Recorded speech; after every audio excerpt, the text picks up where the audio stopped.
What if you could silence the noise of the world and access inner bliss? What if you knew the shining formulas for overcoming the enormous challenges that every soul faces? Welcome everyone, I'm Shakti Durga. Mystery School Podcast, Ancient Wisdom for Everyday Life. We'll explore the ancient wisdom of the East and West, sharing stories and music, channeling light beings, scanning the unseen world, learning useful spiritual tools, and bringing forth peace, love, purpose, and abundance. In Mystery School, we co-create and share sacred frequencies, sending ripples of love that empower new possibilities to ignite our spirits, overcome obstacles, manifest our most inspired life, a life where your challenges become doorways to your deepest truth, where you anchor yourself in clarity and presence, not from your pain, but from the doors it opens into the deepest wisdom that's already within you. Your path has already begun. It's right beneath your feet. Let's illuminate that path together. Hello, everyone. I'm Dr. Pat, and most incredible journey that I get to take is with Shakti Durga. And today's episode, so important, so important. And we now know the power of what it means and how to learn to speak universe. That's what this is what the show Shakti is going to bring is all about, because the universe is this amazing, impartial, call it what you want, energy, being. You have your own word for it. But today, I want to hear from the master, from the person that absolutely not only gets it, but knows how to do speak in a way to help other people manifest what they want in life, right? I mean, this is a great topic for this time of year. It really is. And to carry us forward, don't you think? Yes, good morning. Good From my day. time, good morning. To- uh, yeah, learning to speak universe. It's something that occupies my mind a lot, and I think that we come to Earth without an instruction book, and that's pretty terrible, really. The way it's been designed, there's all different manner of instruction books for people in different cultures, in different countries, but there's some things that the instruction booklets would have in common. And the first thing is that we are not living in isolation here on Earth, but we're living in a gestalt of consciousness, and we are like an attractor field. We have within us the power of magnetism. And magnetism is sort of the law of attraction as it sits within each person. But it's not just what's happening in your mind. This attractive field that we are also includes your emotional body, which won't come as any surprise because we know how differently we pull stuff out of people when we're upset compared to when we're not. You know, we can be a peacemaker or we can be a problem maker. But the other thing is, we've got a karmic legacy that we just don't know anything about until we see situations going on in our life, and we can go, oh, there's some deeper things going on here. It would be a great idea to understand this more deeply. So when we say karma, a lot of people start freaking out. But all it is cause and effect. And when you think about people who are living, you know, in countries where you've got enough to eat, you've got a roof over your head, you've got beautiful nature around you, you've got some really good karma, you know?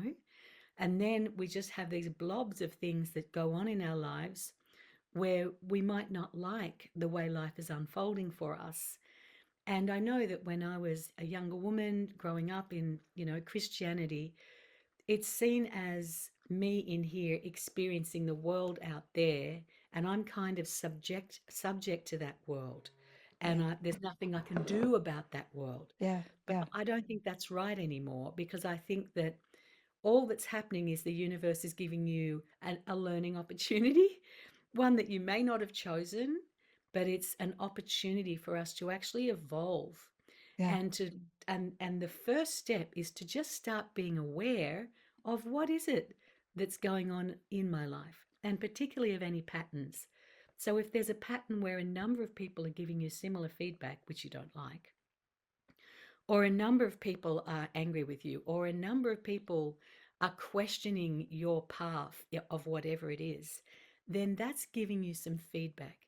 Now, it doesn't even mean that you're on the wrong path. It means that somewhere deep inside you, you actually have some doubts yourself, and the universe is just picking up on the doubts that are inside you and sending it back to you.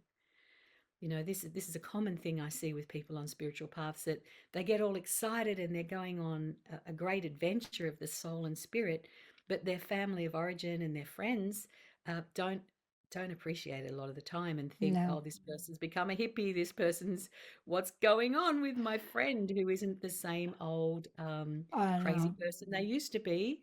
And particularly when you start not playing the games you used to play, when you stop being a people pleaser, when you Oh, start being more authentic, when you start to let your real spirit and your real heart shine in your life, then people are scared by that change.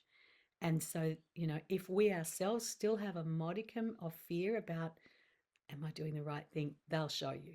yeah. So then instead of working on them or getting upset about what they're saying, we look within and go, oh, how interesting. There's something I can do about that. Wow. I love this topic. And, it's so Mm, funny you brought this up. 23, 24 years ago when I dialed that wrong phone number, I didn't even blink. I had a chit chat, pulled out a credit card, and off I went. Didn't know where he was going, but it felt so right.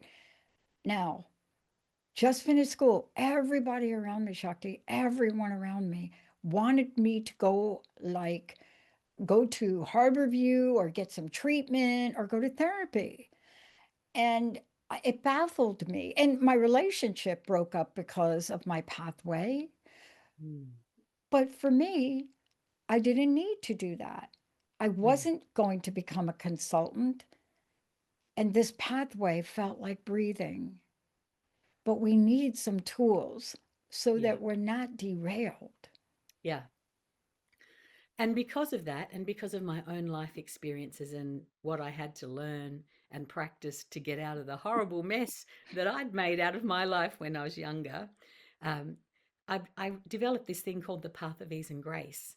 And it's a spiritual pathway that's got lots of tools and techniques for people to really be able to become more authentically themselves and more empowered and more spiritual all at the same time. And what we find is that people who go through this journey of the path of ease and grace, where we look at relationships, we put them under a microscope, because relationships are not just with people you want to have a romance with. You're in relationship with yourself. That's the most important relationship.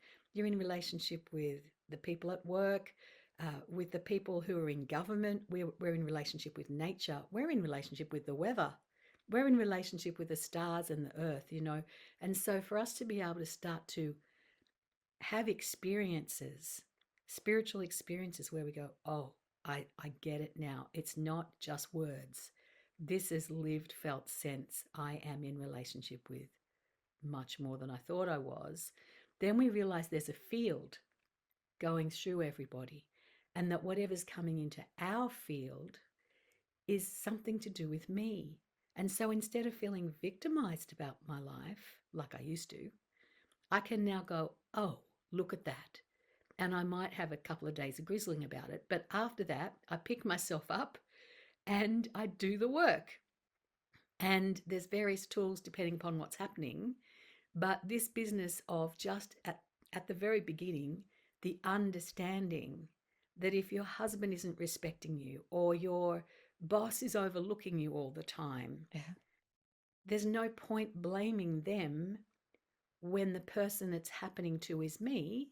I can only really work on me. Look, I've tried working on other people, controlling other people. Like, I've tried every single way known to man, and it just doesn't work. It's an ineffective strategy for getting your problem solved.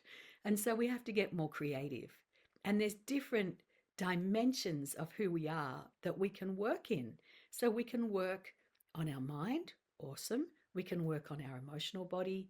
We can work on our spirit. We can clean up our energy field where all kinds of old patterns, not even just from this life, but things we've inherited from our family lineage, from our ancestry, all sorts of stuff that's sitting in there. And that as you develop, you become more and more aware. And then you go, this is happening, so I will. And you are on a trajectory then to learn to be a creator being in your own life, to change what you can and accept what you can't, you know, so that either way, life gets better.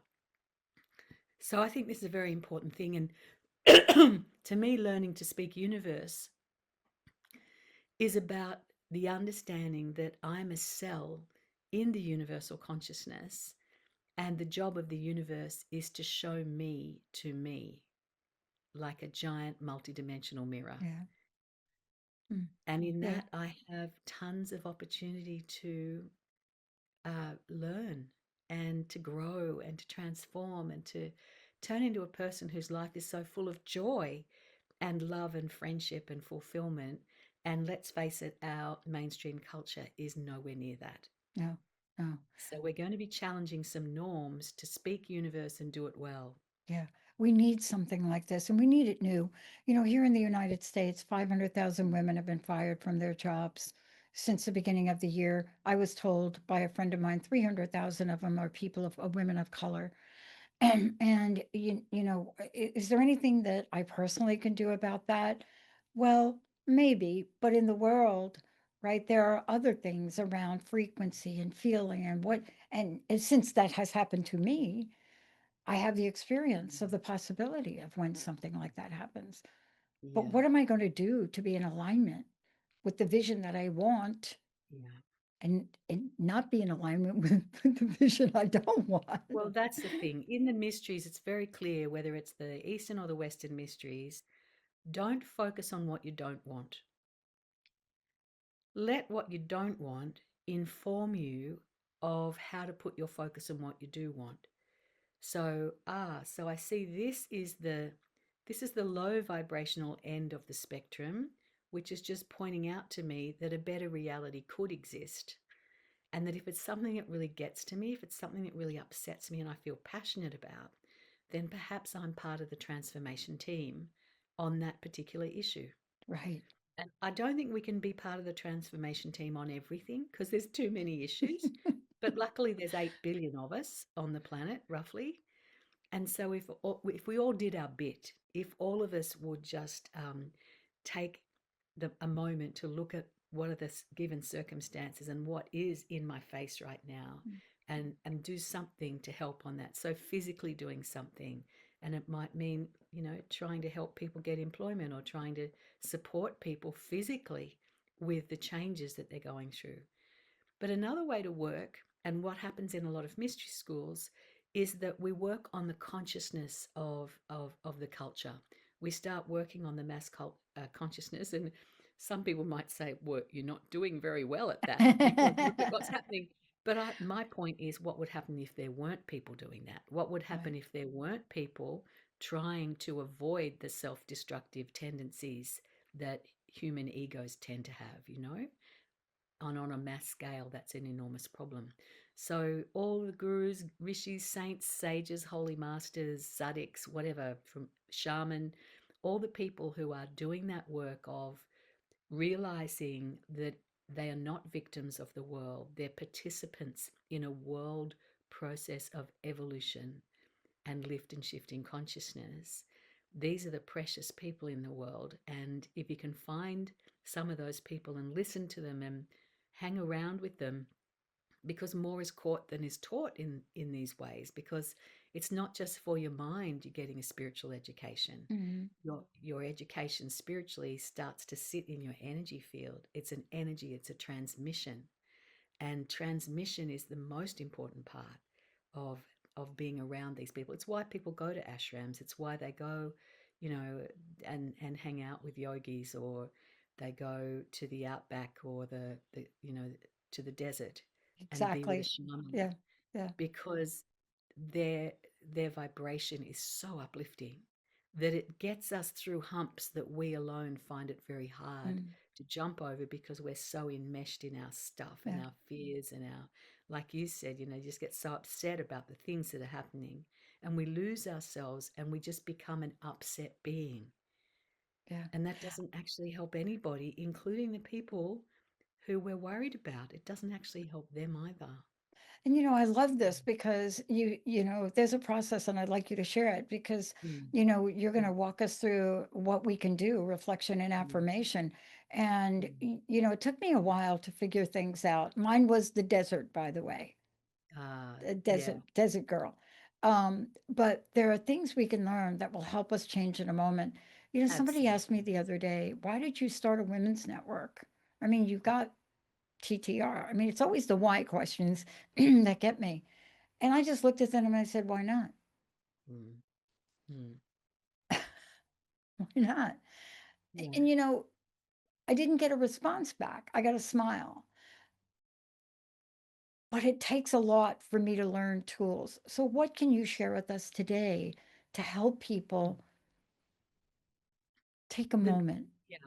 So there's four things that I think are paramount. The first is use your mind to perceive what is actually happening in my world around me. So my belief system might be I'm a super nice person and I'm always calm, but you might not know about the seething anger that's down below, but you've got all these angry people in your life around you.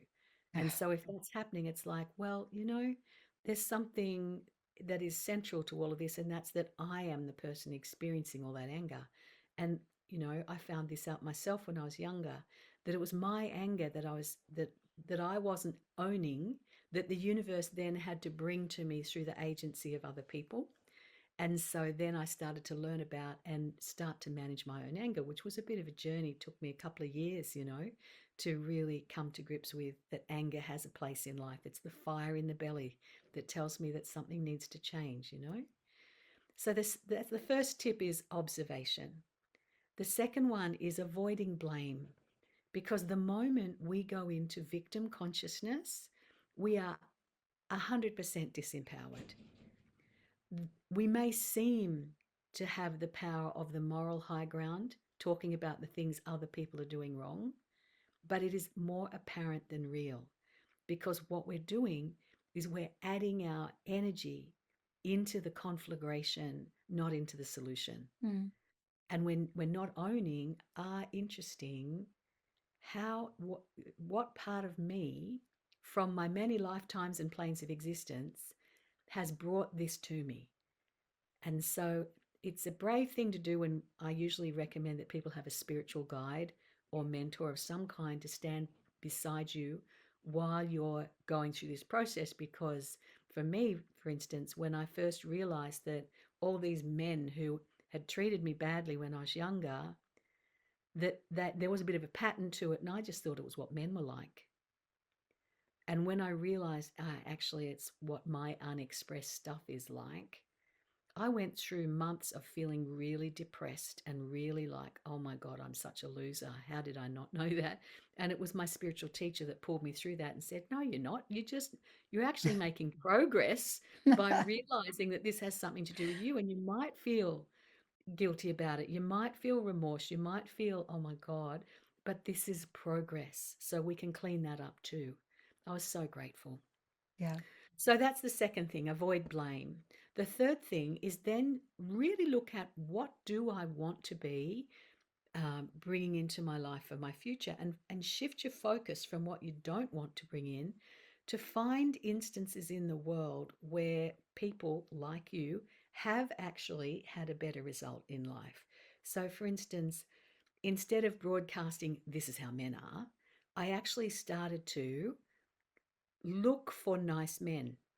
Now, because I was so in my stuff about how I'd been treated, it was hard for me to take my dark glasses off about finding nice men. But I did find one, and I realized that, oh, men can be like that. And so then I started looking for that, and instead of looking for anger or looking for I started looking for these beautiful positive qualities. And I've got to say, Dr. Pat, that in my life now I am surrounded by the most glorious men. And it's like, have I sort of been beamed off the planet and onto another planet? Well, in a way, yes, because vibrationally I've made such a shift, but it's been through hard work. It didn't just happen.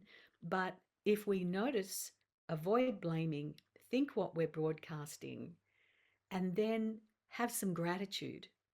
That would be the next thing, gratitude for any sign that that which you are looking for is coming towards you. Gratitude is like an amplifier of good.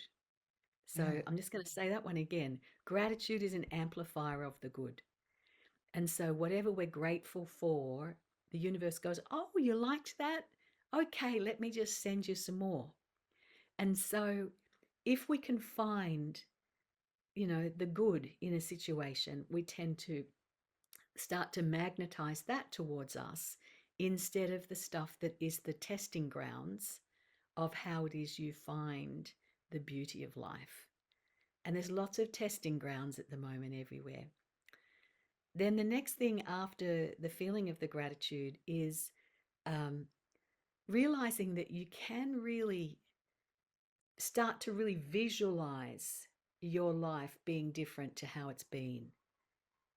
Now, this is a uniquely human capacity that we can go, "Oh, look at what has been, but I can visualize how it could be." Mm. So this requires the Ajna chakra to become activated. So we need to work on that. We work on our energy centers. We work on the power of higher consciousness to be able to see into fields of potential reality that have not been my experience so far. So far, that's the thing. It So is. I'm wanting to encourage people to not feel that just how things have been for you is the inevitable future, because it isn't unless we keep focusing on it. If we Yeah. focus on how it's been and all the problems inherent in it, then we will tend to engender more and more and more of the same. But And that's the point of power, is to it, go, I'm taking my energy out of that and I'm putting it in something else. Yeah. and I want to just talk to something because this is something you teach. So I Mm, want to make sure people know, just like mm, many of us that never mm, grew up and mm. more issues, there's a way now for people to learn this. Isn't that what Yeah, you're doing? You're that teaching is what people we're doing. this? Yeah. Yeah. And the interesting thing is that when we learn the path of ease and grace, people will say to us, "Oh, I know some of those concepts from other times. I've learnt some of this stuff before," but they also say, "And I've never been able to put it into practice like I am Yeah. now." And that's the difference, that we really help people with the practical of, it's not just words on a page, it's not just nice things you've read in a book, it's bringing it to life within your own being so that your spirit and soul become really aligned with the you want to be. And the wonderful side effect of that is also spiritual development. Mm. So, and then what I find on the spiritual path is that, cleaning up the messy stuff in our lives, it is a very important foundational part of the path. And then after some years of doing that, people are ready then for more of the big spiritual journey of, I really am part of the oneness. I want Yeah. to experience that more. I want to do what I can to help others now, because I feel like I've healed so much. And the other thing is that every piece of healing we do on ourselves sends ripples out into the mass consciousness, making it that little bit easier for people we don't even know, who might get hit by a flying piece of our energy that flies around, and it might make it just that little bit easier for them to overcome their stuff, because they feel the kind of golden codes of light that you've developed in yourself over time, that I've developed in myself over time, and that is offered. And then hopefully the generations coming through will have an easier time than we did with the stuff that everyone's got to learn. Yeah. Yeah. I love that you started out sharing this with a story about some of the things you had to work through. I mean, Good. clearly, you and I are talking not from the place of silver spoon in the mouth and being happy and joyful. And so I really think and would love to make sure we give out your website. Mm. This is the miracle that's within our power to Yeah. create for ourselves. So, what is the Yeah. best way for people to find out more? Yeah. Well, the Path of Ease and Grace is housed on our website, shantimission.org. Shanti means peace, and the mission is find it inside yourself. That's the mission. And so shinymission.org has got lots of beautiful things on Mm, that people can jump into, lots of free stuff as well. And then my own personal website is shaktidurga.com. And so there you can mm, find out about retreats that I take people on in America, in India, in Australia.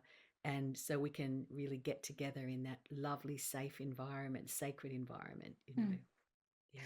Last question. What would you like to leave us with? What's your personal message? And thank you for what you're doing. It's just such a joy to work with people. I think I'd like people to think about themselves as being magnets of divine love. That I'm turning into that. That's my job as an earthling, as a human.